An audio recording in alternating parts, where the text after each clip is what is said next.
Welcome back to Zero to Hero. Today's topic within team building is cores and modes.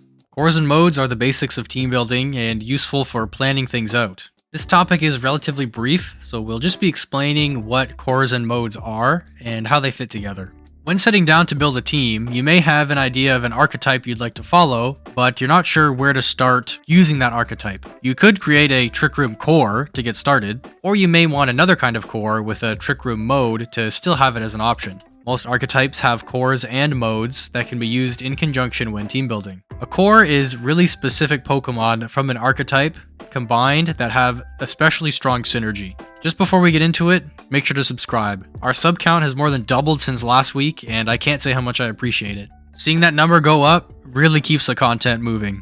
Cores. Cores are a group of Pokemon, typically 3 or 4, that make up the main strategy of the team. Cores are defined by their especially strong synergy.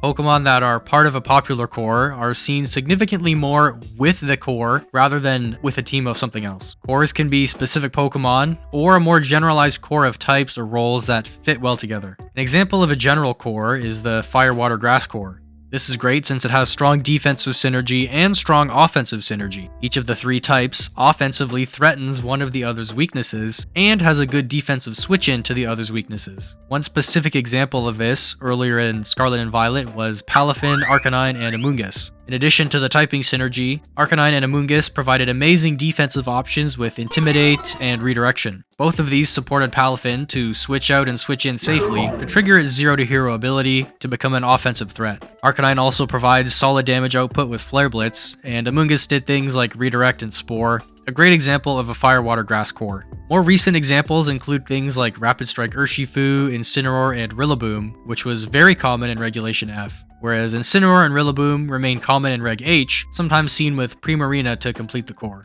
Fairy Dragon Steel is another strong typing core. This is less commonly seen in VGC, but they have a similar offensive and defensive synergy to Fire, Water, Grass. Some examples in Reg F are things like Dragonite, Garchomp for dragons, Kingambit Goldengo for steels, and Alola Ninetales or Clefable for a fairy. When looking at top teams, keep an eye out for these cores.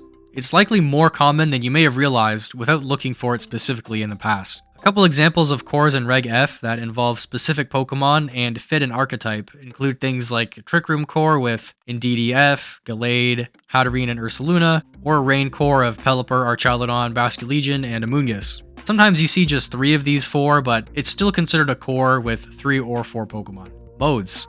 A mode on its own is like a secondary or tertiary playstyle on a team. It typically consists of 2 Pokemon when considered on their own, but a mode could also just be 1 Pokemon that mixes and matches differently with the core of your team. For example, a Trick Room mode could be something like Porygon 2 and Ursaluna. The 2 function well on their own, or they could combo with the rest of the team as an alternate game plan. Porygon can combo with Ursaluna to sweep under Trick Room as mentioned, or it can use something like a specific Terra type or a coverage move to target specific threats that your core may be weak against. A great example of a single mod that fits multiple modes is something like Mousehold. On a Rain team, it can pair with Archaludon as a setup mode with a self-population bomb and stamina boost, or it can pair well with Pelipper's Tailwind and Basculegion for a hyper offense mode. Only 1 Pokemon, but it fits multiple modes. Sometimes modes can interfere with the rest of the team, however, so don't just slap modes on willy-nilly if you're looking for 2 spots on your team. If you have a hard Trick Room mode combined with 4 very fast hyper offensive Pokemon, it can create some anti-synergy that may make team preview difficult